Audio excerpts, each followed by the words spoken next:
Hello friends, welcome back to my channel. I hope आप सब लोग बिल्कुल ठीक होंगे और एग्ज़ाम्स के लिए अपनी प्रिपरेशन अच्छे से कर रहे होंगे। जैसे कि आपकी बोर्ड्स की डेट शीट आ चुकी है। आप लोगों के एग्ज़ाम 15 फ़ेब से स्टार्ट होंगे, तो आप लोगों ने अच्छे से अपना रिवीजन स्टार्ट कर दिया होगा। अब अप्रॉक्स सिर्फ 2 मंथ्स बचे हुए हैं, दिसंबर एंड जनवरी, और फिर आपके एग्ज़ाम्स आ जाएंगे। तो स्ट्रेस लेने की तो ज़रूरत नहीं है, बस अपनी प्रैक्टिस स्टार्ट करनी है, आगे से रिवीजन स्टार्ट करना है जितनी चीज़ें पढ़ चुके हैं, और जो भी टॉपिक्स रह रहे हैं उनको अच्छे से पहले कंप्लीट भी कर लेना है। तो जो न्यू एनसीईआरटी की सीरीज़ स्टार्ट करी थी मैंने, उसमें करेंटली हमारी क्लास 10th की साइंस की एनसीईआरटी चल रही है। इसमें हमारा chapter 4 carbon and its compound चल रहा है। बाकी जितने भी चैप्टर्स कंप्लीट हो चुके हैं वो चैनल पे मैंने प्लेलिस्ट बना के डाल दी है। आप लोग वहाँ से पूरी वीडियोस को देख के अपना चैप्टर पूरा रिवाइज कर सकते हैं एनसीईआरटी के थ्रू। और अगर आप चैनल पे न्यू हैं और आपने अभी तक सब्सक्राइब नहीं किया है तो सब्सक्राइब ज़रूर कर दीजिएगा और नोटिफिकेशंस को भी ऑन कर लीजिएगा, जिससे आपको हर न्यू वीडियो की अपडेट मिलती रहे और आप अच्छे से अपना रिवीजन एनसीईआरटी का कर सकें। तो कार्बन एंड इट्स कंपाउंड्स का मैक्सिमम पोर्शन कवर हो चुका है। आई होप आपने पुरानी वीडियोस देख ली होंगी, क्योंकि अगर आप चाहते हैं कि आपको केमिस्ट्री में डाउट ना हो तो आप लोग पुरानी वीडियोस को ज़रूर देखिएगा, क्योंकि केमिस्ट्री में सारे टॉपिक्स इंटरलिंक्ड होते हैं। अगर आप कोई भी पिछला टॉपिक छोड़ देंगे और नेक्स्ट टॉपिक पे आ जाएंगे तो आपको उसमें डाउट्स होंगे। और अगर फिर भी कोई डाउट रह जाता है तो आप उसे कमेंट सेक्शन में पूछ सकते हैं। तो आज का जो हमारा टॉपिक था वो हम लोगों ने मैक्सिमम पोर्शन इसमें कैसे कोवेलेंट बॉन्ड बनता है, कैसे कार्बन के एलोट्रोप्स फॉर्म होते हैं, ये सारी चीज़ें, नॉमेनक्लेचर, सब कुछ पढ़ लिया था अच्छे से। तो यहाँ पे आज हम लोग चल रहे थे, हम लोग केमिकल प्रॉपर्टीज स्टार्ट कर चुके थे। कंबशन हम लोगों ने पढ़ ली थी, कार्बन कंपाउंड्स की जो केमिकल प्रॉपर्टी कंबशन होती है कि ऑक्सीजन की प्रेजेंस में कैसे कार्बन और कार्बन के कंपाउंड बर्न होते हैं, वो कंबशन उसमें बताए। उसमें जो प्रोडक्ट फॉर्म होता है, आई होप आपको याद होगा, कार्बन डाइऑक्साइड फॉर्म होती है और साथ में वाटर भी रिलीज होता है और लार्ज अमाउंट में हीट और लाइट प्रोड्यूस होती है। तो आज हम लोग को थोड़ा सा ये डू यू नो कंप्लीट करना था, उसके बाद से नेक्स्ट प्रॉपर्टी पढ़ेंगे हम लोग केमिकल वाली। Have you ever observed either a coal or a wood fire? If not, the next time you get a chance, take a close note of what happens when the wood and coal starts to burn. You have seen that the candle or LPG in gas stove burns with a flame. However, you will observe the coal and charcoal in an angithi sometimes just glow red and give out heat without flame. This is because the flame is only produced when gaseous substance burn. When wood and charcoal is ignited, the volatile substance present vaporizes and burn with the flame in the beginning. तो यहाँ पे बता रहे हैं, आप लोगों ने कभी कोयले को या फिर वुड को जलते हुए देखा होगा। अगर नहीं देखा है तो अगली बार जब देखेंगे तो इस बात पे ध्यान दीजिएगा।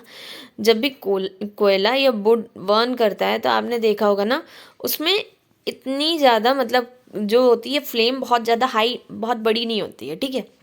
अगर आप कोयले को जलते हुए देखें, अंगीठी में जो आप लोग चारकोल जलाते हैं, हम लोग इस समय सर्दियों के टाइम में अंगीठी रखते हैं, उसमें छोटा छोटा सा कोयला डालते हैं, लकड़ी का ही होता है वो। तो अगर उसको बर्न करते हैं तो आप देखते हैं वो सिर्फ हल्की हल्की सी उसमें फ्लेम होती है, बहुत रेयर, बहुत हल्की सी, वरना तो होती नहीं है। और वो बस रेड कलर का हो जाता है और उससे हीट देता रहता है। लेकिन क्या होता है कि जो कुछ एलपीजी गैस है, जैसे फ्लेम जलती है, ठीक है, जो स्टोव्स में या कैंडल जल रही है, तो उसमें क्या होता है, आपको एक प्रॉपर फ्लेम नज़र आती है, ठीक है, प्रॉपर पूरी उसको कहते हैं फ्लेम नज़र आती है। बट कुछ सब्सटेंस में फ्लेम नज़र नहीं आती है। तो इसका रीज़न ये होता है कि फ्लेम तभी प्रेजेंट होती है जब आप किसी गैसियस सब्सटेंस को बर्न करते हैं। और जैसे एलपीजी में क्या है, सारी गैस से बनी हुई है, तो इसलिए उसमें फ्लेम नज़र आती है।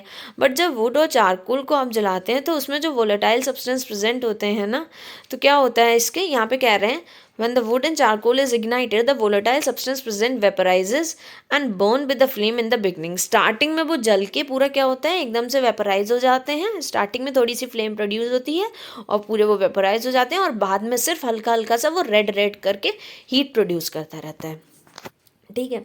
तो अल्यूमिनस फ्लेम, जो फ्लेम होती है, is seen when the atoms of gaseous substance are heated and start to glow. The colour produced by each element is characterised. Characteristic property of that element. Try to heat a copper wire in the flame of gas stove and observe its color. You have seen that incomplete combustion gives soot, which is carbon. On this basis, what will you attribute the yellow colour of the candle flame to. तो आप लोगों ने छोटी classes में एक चीज़ तो पढ़ी होगी, हम लोग फ्लेम पढ़ते हैं, जब क्लास 8th में पढ़ते थे हम लोग फ्लेम पढ़ा था कि फ्लेम में 3 जोन्स होती हैं, एक प्योर रेड होती है, फिर ऑरेंज होती है और ब्लू होती है। 3 जोन्स जो होती हैं फ्लेम की, एक होती है जहाँ पे सबसे ज़्यादा बर्निंग हाथ जल जाता है, लेकिन कहीं कहीं पे नहीं होता। हम कुछ लोग करके दिखाते ना, मैंने कैंडल से हाथ निकाल लिया बट मेरा हाथ नहीं जलता है, तो उसमें रीज़न क्या होता है, क्यों ऐसा होता है।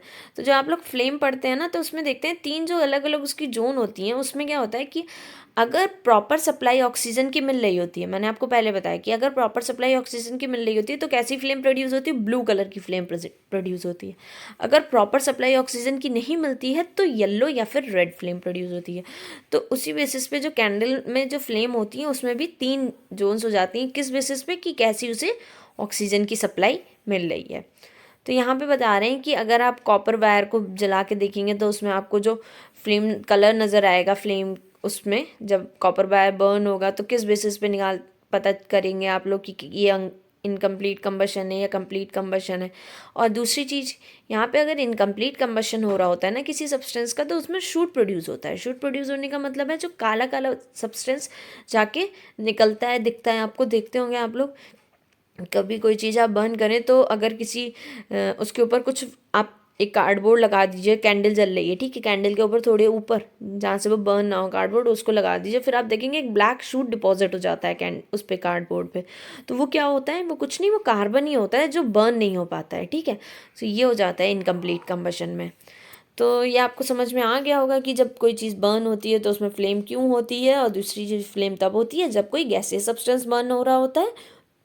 जो अलग अलग सब्सटेंस होते हैं वो अलग अलग तरीके की फ्लेम्स देते हैं, जैसी उनकी प्रॉपर्टी होती है उस बेसिस पे उनकी फ्लेम भी डिफरेंट हो जाती है। ओके, तो नेक्स्ट पार्ट अब हम बात करते हैं what is coal and petroleum, कैसे फॉर्मेशन होता है कोल एंड पेट्रोलियम का। Coal and petroleum have been formed from the biomass which has been subjected to various biological and geological processes. Coals is the remains of tree, ferns and other plants that lived millions of years ago. These were crushed into the earth perhaps by earthquake or volcanic eruptions, and they were pressed down by the layers of earth and rock, and they slowly decayed into coal. Oil and gases are the remains of millions of tiny plants and animal that lived in the sea. तो यहाँ पे बता रहे हैं जो कोल होते हैं वो कैसे बनता है कि जो ये जो कोल और पेट्रोलियम होता है वो बहुत सारे बायोलॉजिकल या जियोलॉजिकल, बायोलॉजिकल मतलब जो ह्यूमन लाइफ या प्लांट्स उससे रिलेटेड है, लिविंग थिंग्स है, और दूसरा जियोलॉजिकल जैसे जो भी अर्थ में जितने भी जियोलॉजिकल प्रोसेसेस होते हैं उनसे, उन प्रोसेस से कोल और पेट्रोलियम बनता है। कोल कैसे बनता है, जो ट्रीज़ के रिमेनिंग है या ट्रीज़ या फर्न्स भी एक तरीके के प्लांट्स होते हैं, तो फर्न्स हैं या फिर और भी अदर प्लांट्स हैं जो बहुत सालों पहले पाए जाते थे, बट वो किसी कारण क्या हुआ, ज़मीन की क्रस्ट में दब गए, ठीक है। किस कारण दब गए, अर्थक्वेक से दब गए या फिर वॉल्केनिक इरप्शन से दब गए। तो उसके बाद जब वो दब के उनके ऊपर बहुत सारी लेयर्स फॉर्म हो गई, जो भी thousands of millions of years में जो सॉइल डिपॉजिट हो गई, उसके कारण क्या हुआ, उनके ऊपर वो लेयर्स का प्रेशर बहुत ज़्यादा हुआ, जिसके कारण वो कोल का फॉर्मेशन होता है, ठीक है।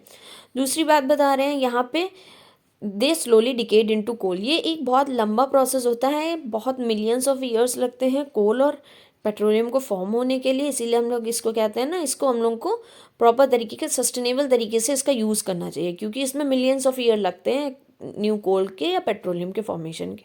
ऑयल और गैसेस की बात करते हैं तो वो कैसे बनते हैं, जो प्लांट्स और एनिमल्स सी में जाके डिपॉजिट हो गए, उसके बेड में डिपॉजिट हो गए, मतलब सी के बिल्कुल बॉटम पार्ट में जाके जो वहाँ पर क्या हो जाते हैं, डिपॉजिट हो जाते हैं जो सब्सटेंस, जैसे प्लांट्स हैं, एनिमल या सी के जितने एनिमल हैं, तो उनके डिपोजिशन के से क्या होता है, ऑयल्स का फॉर्मेशन होता है। यहाँ पे कह रहे हैं when they died their body sank into the sea bed and were covered by the slit. Slit का मतलब जो भी चीज़ें सब्सटेंस वहाँ पे मिट्टी या फिर जो भी चीज़ हुई वो उससे कवर हो गए। Next, bacteria attack the dead remains and turning them into oil and gases under the high pressure they were being subjected to। तो क्या होता है, उन पे बैक्टीरिया अटैक करते हैं, उन प्लांट्स पे, एनिमल पे, उनको डिकम्पोजिशन का काम होता है ना बैक्टीरिया का, तो वो डिकम्पोज करते हैं उसको। दूसरी चीज़, उन पे बहुत ज़्यादा प्रेशर होता है, एक तो वो ओशियन के सी में बिल्कुल बेड में है नीचे, ठीक है। तो उसके ऊपर वाटर इतना सारा है तो उसका भी तो प्रेशर होता है, साथ में एयर का भी प्रेशर बहुत ज़्यादा हो जाता है। तो उसके कारण क्या होता है, उससे ऑयल और गैसेस का फॉर्मेशन हो जाता है। Meanwhile the silt was slowly compressed to rock and the oil and gas seeped into the porous part of the rock got trapped into the water like water in the sponge. Can you guess why the coal and petroleum are called fossil fuels. तो यहाँ पे कह रहे हैं क्या होता है, इतना प्रेशर हुआ उसके बाद ये क्या होते हैं, ये जो स्लिट उसके ऊपर डिपॉजिट हुई थी ना, उसमें उनका क्या, उन पे जब प्रेशर पड़ता है तो वो रॉक का फॉर्मेशन हो जाता है, और उन रॉक्स में क्या होता है, वही जो डेड रिमेन्स थे जिनका बैक्टीरिया ने डिकम्पोजिशन किया वो ऑयल बन गए। तो रॉक्स के अंदर ऑयल मिल जाता है ऐसे, ठीक है। तो जैसे वाटर में स्पंज होता है, आप लोगों ने देखा होता है, एक तरीके का एनिमल होता है वाटर में, ठीक है। तो स्पंज होता है वही, जैसे स्पंज आप ले लीजिए, उसकी भी बात कर लीजिए, उसमें भी वाटर फिल हो जाता है। बट आप नॉर्मल स्पंज की बात करिए, उसमें क्या होता है, अगर आप उसको पानी में डुबोते हैं तो उसमें क्या होता है, पानी फिल हो जाता है ना, और बाद में अगर आप उसे निकालेंगे तो और उसको स्क्वीज करेंगे तो पानी निकल जाता है सर। तो उसी तरीके से क्या होता है, उन रॉक्स में ऑयल डिपॉजिट हो जाता है, तो ऑयल उन रॉक्स से निकाला जाता है सी बेड से। तो ये फॉसिल फ्यूल्स क्यों कहलाते हैं, क्योंकि ये रिमेन्स हैं किसके, प्लांट्स के, एनिमल के। तो उनके रिमेन से हमें फ्यूल मिल रहा है, तो इसीलिए इनको हम फॉसिल फ्यूल्स कहते हैं, ठीक है। दूसरा जो प्रोसेस है ऑक्सीडेशन, ऑक्सीडेशन हम लोग पढ़ चुके हैं पहले भी, लेकिन अब हम लोग दोबारा से पढ़ते हैं। ऑक्सीडेशन रिडक्शन जो पढ़ा था केमिकल रिएक्शंस एंड रिएक्शन में, तो बट यहाँ पे भी पढ़ लेते हैं कार्बन का कैसे ऑक्सीडेशन होता है। Take about 3 ml of ethanol in a test tube and warm it gently in a water bath. Add 5% solution of alkaline potassium permanganate drop by drop in the solution. Does the colors of potassium permanganate persist when it is added initially, and what does the color of potassium permanganate not disappear when excess is added। तो यहाँ पे ये कि oxidation की process बताई गई है। यहाँ पे एक ऑक्सीडाइजिंग सब्सटेंस है पोटेशियम पर मैंगनेट, अल्कलाइन पोटेशियम पर मैंगनेट, वो कैसे कराता है ऑक्सीडेशन, हम उसकी बात करते हैं, ओके। तो यहाँ पे बताया गया है, you have learn about oxidation reaction in the first chapter. जैसे मैंने बताया था आपको, carbon compounds can be easily oxidise by combustion. Combustion के थ्रू कार्बन कंपाउंड इजीली, देखिए कंबशन भी एक तरीके का ऑक्सीडेशन रिएक्शन ही है, क्योंकि उसमें ऑक्सीजन ऐड हो रहा है, कार्बन कंपाउंड्स के साथ ऑक्सीजन ऐड हो रहा है, तो वो क्या है, कंबशन सॉरी ऑक्सीडेशन रिएक्शन है। तो यहाँ पे बता रहे हैं, in addition to this complete oxidation we have reaches in which alcohols are converted into carboxylic acid. वहाँ पे क्या हो रहा था, अगर हम कंबशन की बात करें तो आप देखेंगे कंबशन में क्या हो रहा था, जब कोई भी कार्बन कंपाउंड को आप ऑक्सीजन के साथ रिएक्शन करा रहे थे या कार्बन की, तो CO2 का फॉर्मेशन हो रहा था। बट अगर आप यहाँ पे आप एल्कोहल का ऑक्सीडेशन कराएंगे, मतलब जिसमें OH ग्रुप लगा होता है, अगर आप उसका ऑक्सीडेशन कराते हैं तो वो किस में कन्वर्ट हो जाता है, कार्बोक्सिलिक एसिड में कन्वर्ट हो जाता है, ठीक है। तो देखिए यहाँ पे क्या है, हम लोगों ने 2 कार्बन की यहाँ पे एल्कोहल ले रखा हुआ है, तो 2 के लिए हो जाएगा एथ, तो उसके बाद OH लगा हुआ है तो एथेनॉल, ठीक है, ये हो जाएगा इसका नेम। तो एथेनॉल में यही बताया गया, ये होता है एल्कलाइन पोटेशियम पर मैग्नेट। एल्कलाइन मतलब थोड़ा बेसिक मीडियम होगा इसमें। दूसरा KMnO4 को कहते हैं हम लोग पोटेशियम पर मैग्नेट, जो कि एक ऑक्सीडाइजिंग एजेंट है, मतलब ये दूसरे जिस भी रिएक्टेंट को के साथ इसको मिक्स किया जाएगा, इसकी रिएक्शन करवाई जाएगी, ये उसको ऑक्सीजन दे देगा। तो आप देखिए यहाँ पे जो अल्कोहल होता है उसके पास इतनी ऑक्सीजन नहीं होती, एक ऑक्सीजन होती है, बट यहाँ पे देखिए कार्बोक्सिलिक एसिड में क्या हो गया, डबल ऑक्सीजन आ जाती है, और जो सेकेंड कार्बन के पास जो 2 हाइड्रोजन थे वो लूज हो जाते हैं। तो यहाँ पे ये पोटेशियम परमैंगनेट किसकी तरह काम कर रहा है, ऑक्सीडाइजिंग एजेंट की तरह। यहाँ पे ये ऑक्सीजन दे रहा है किसको, अल्कोहल को, और उसे किस में कन्वर्ट कर रहा है, कार्बोक्सिलिक एसिड में। अब आप लोग पूछेंगे यहाँ पे ये क्या लिखा हुआ है, एसिडिफाइड K2Cr2O7। तो यहाँ पे क्या है, ये क्रोमेट है, ठीक है, पोटेशियम क्रोमेट यहाँ पे बता रहे हैं, ये भी एक तरीके का ऑक्सीडाइजिंग एजेंट होता है। तो ये भी क्या कराता है, ये भी ऑक्सीडेशन कराता है अल्कोहल की, और किस में कन्वर्ट कर देता है अल्कोहल को, कार्बोक्सिलिक एसिड में। तो ये एक इंपॉर्टेंट रिएक्शन है, इसको याद रखिएगा। We see that the some substances are capable of adding oxygen to other and these substances are called oxidising agent. तो यहाँ पे 2 ऑक्सीडाइजिंग एजेंट आप लोगों ने पढ़े हैं, एक पोटेशियम परमैंगनेट और दूसरा आप लोगों ने पढ़ा हुआ है पोटेशियम डाइक्रोमेट। तो ये ऊपर वाला इसको एल्कलाइन मीडियम में रखते हैं, दूसरा इसको एसिडिक मीडियम में रखते हैं। आप लोग जब हायर क्लासेस में पढ़ेंगे तो ये पता चल जाएगा अल्कलाइन मीडियम में क्यों रखते हैं, एसिडिक मीडियम में क्यों रखते हैं, ठीक है। बट ये दोनों आपके क्या हैं, ऑक्सीडाइजिंग एजेंट हैं, क्योंकि ये अल्कोहल को ऑक्सीडाइज करके कार्बोक्सिलिक एसिड में कन्वर्ट कर देते हैं। तो यहाँ पे बताया कि alkaline potassium permanganate and acidified potassium dichromate are oxidising alcohol to acid that is adding oxygen to the starting material, hence they are known as oxidising agent. अगर कोई पूछे कि आपको 2 एग्जाम्पल देने ऑक्सीडाइजिंग एजेंट के, तो आप लोगों को अच्छे से नाम याद होने चाहिए, पोटेशियम परमैंगनेट और दूसरा एसिडिफाइड पोटेशियम डाइक्रोमेट। ओके, तो ऑक्सीडाइजिंग एजेंट क्या करते हैं, ऑक्सीजन ऐड करते हैं जिसके साथ भी उसकी रिएक्शन कराई जा रही होती है। ठीक है, नेक्स्ट जो आपको बताई गई है वो है एडिशन रिएक्शन। इसको भी जल्दी से पढ़ लेते हैं। जो अनसेचुरेटेड हाइड्रोकार्बन्स होते हैं ना, उनमें होती है एडिशन रिएक्शन, और अनसेचुरेटेड हाइड्रोकार्बन्स वो होते हैं जिसमें कार्बन कार्बन के बीच में डबल बॉन्ड या कार्बन कार्बन के बीच में ट्रिपल बॉन्ड पाया जाता है। तो यहाँ पे बता रहे हैं unsaturated hydrocarbons add hydrogen in the presence of catalyst such as palladium और nickel to give saturated hydrocarbons. क्या कराते हैं अनसेचुरेटेड हाइड्रोकार्बन्स में, कि इसमें हम लोग क्या करते हैं, कुछ हाइड्रोजन देने वाले कैटलिस्ट को, कैटलिस्ट वो सब्सटेंस होते हैं जो रिएक्शन की स्पीड बढ़ाते हैं और उनमें जो भी एडिशन करना होता है उस सब्सटेंस को देते हैं। जैसे हमें हाइड्रोजन को ऐड करना है तो कैटलिस्ट, ऐसा कैटलिस्ट लेंगे हाइड्रोजन को ऐड करवाएगा। ठीक है, तो वो क्या करता है कि जैसे कार्बन कार्बन के बीच में डबल बॉन्ड क्यों था, क्योंकि इसके पास हाइड्रोजन कम था। तो अब अगर हम इसको और हाइड्रोजन प्रोवाइड करा देंगे तो क्या हो जाएगा, इनके बीच में सिंगल बॉन्ड हो जाएगा। जैसे यहाँ पे 2 कार्बन के बॉन्ड ऑलरेडी कार्बन के साथ फिल थे, यहाँ पे सिर्फ 2 हाइड्रोजन चाहिए थी। बट अगर हम यहाँ पे क्या करा दें कि इसमें और हाइड्रोजन प्रोवाइड करा देते हैं, तो फिर क्या हो जाएगा, इसमें इसका डबल बॉन्ड हट के ये किस में कन्वर्ट हो जाएगा, सिंगल बॉन्ड में कन्वर्ट हो जाएगा। तो यहाँ पे नेक्स्ट बताया गया है, catalyst are the substance that causes reaction to occur or proceed at a different rate without that the reaction itself being affected, and the reaction is commonly used in the hydrogenation or vegetable oil. This reaction is commonly used in hydrogenation of vegetable oil using nickel catalyst. Vegetable oils generally have long unsaturated carbon chains while the animal fats have saturated carbon chains. यहाँ पे बताया गया है कि जो catalyst होते हैं वो रिएक्शन को प्रोसीड कराने में हेल्प करते हैं, कि रिएक्शन अच्छे से हो, उसमें कोई भी चीज़ उसको अफेक्ट ना करे, कि कम पड़ मतलब कि अच्छे से हाइड्रोजन ऐड ना हो पाए। तो यहाँ पे कैटलिस्ट क्या होता है, आप लोग डिटेल में पढ़ेंगे कैटलिस्ट क्या होता है, बस आपको यहाँ पे भी इतना याद रखना है कि कोई भी रिएक्शन को प्रोसीड कराने के लिए अलग अलग रेट पे किसकी हेल्प लेते हैं, हम कैटलिस्ट की हेल्प लेते हैं। ठीक है, कैटलिस्ट के 2 एग्जाम्पल पैलेडियम और निकल। तो ये क्या कराते हैं, अनसेचुरेटेड हाइड्रोकार्बन में हाइड्रोजन को ऐड करा देते हैं और उसे सेचुरेटेड हाइड्रोकार्बन करा देते हैं। और ये जो एडिशन रिएक्शन होती है वो किस में कराई जाती है, मेनली वेजिटेबल्स ऑयल में कराई जाती है। वेजिटेबल ऑयल में डबल बॉन्ड पाया जाता है कार्बन कार्बन के बीच में, तो उसको हम लोग क्या करा देते हैं, हाइड्रोजन के साथ रिएक्शन करा देते हैं निकल कैटलिस्ट की प्रेजेंस में।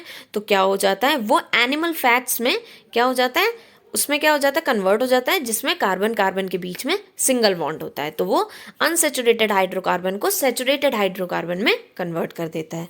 अब यहाँ पे बता रहे हैं, you must have seen advertisement stating that some vegetable oils are healthy. Animal fats generally contain unsaturated fatty acids which are said to be harmful for health. Oil containing unsaturated fatty acids should be chosen for cooking. तभी बता रहे हैं यहाँ पे कि जो कभी कभी आप लोगों ने एडवर्टाइजमेंट में देखा होगा कि वेजिटेबल ऑयल्स हेल्दी होते हैं खाने के लिए, बट जो एनिमल फैट्स होते हैं वो जनरली सैचुरेटेड फैटी एसिड्स के होते हैं, जो कि हमारी हेल्थ के लिए हार्मफुल होते हैं। तो हमें वो नहीं लेने चाहिए, प्रेफर करने चाहिए। ठीक है, दूसरी चीज़, बट जो ऑयल्स होते हैं जिनमें अनसेचुरेटेड फैटी एसिड्स होते हैं, उसमें जैसे जिसमें डबल डबल बॉन्ड्स होता है, कार्बन कार्बन के बीच में या ट्रिपल बॉन्ड पाया जाता है, वो हमारे हेल्थ के लिए अच्छे हैं, हम उन्हें प्रेफर कर सकते हैं कुकिंग के लिए। ओके, तो यहाँ पे इस बात को ज़्यादा ध्यान नहीं देना है, बस आपको एग्जांपल याद रखना है कि एडिशन रिएक्शन कब होती है, वेजिटेबल ऑयल्स को कन्वर्ट करने के लिए, अनसेचुरेटेड कार्बन को सेचुरेटेड कार्बन में कन्वर्ट करने के लिए। और कौन यूज़ होता है, हाइड्रोजन तो देते हैं क्योंकि हमें हाइड्रोजन ऐड कराना है, साथ में उसमें कैटलिस्ट होता है निकल और पैलेडियम। नेक्स्ट क्लास में हम लोग सब्स्टिट्यूशन रिएक्शन पढ़ेंगे और उसके बाद जो कार्बन कंपाउंड की रिएक्शन है उसको पढ़ेंगे। तो आई होप आपको ये समझ में आ गया होगा कि आज जितनी भी हम लोगों ने रिएक्शंस पढ़ी हैं, और अगर कोई डाउट हो रहा है तो आप उसे कमेंट सेक्शन में पूछ लीजिए। और मैं इस चैप्टर को भी बहुत जल्द से कंप्लीट करा दूंगी। उसके बाद हम लोग एक न्यू चैप्टर स्टार्ट करेंगे। और अगर आप चैनल पे न्यू हैं और आपने इसे अभी तक सब्सक्राइब नहीं किया है तो इसे सब्सक्राइब करना बिल्कुल मत भूलिएगा और नोटिफिकेशंस भी ऑन कर लीजिएगा। और अगर आपको एक्सप्लेनेशन अच्छा लग रहा हो, समझ में आ रहा हो, तो इसे लाइक ज़रूर करिएगा। इसे अपने फ्रेंड्स के साथ भी शेयर करिएगा, जिससे उनके भी सारे एनसीईआरटी के डाउट्स क्लियर हो जाएं और वो अच्छे से अपना एग्ज़ाम से पहले रिवीजन कर पाएँ। तो make sure to like, share and subscribe, and thank you for watching the video.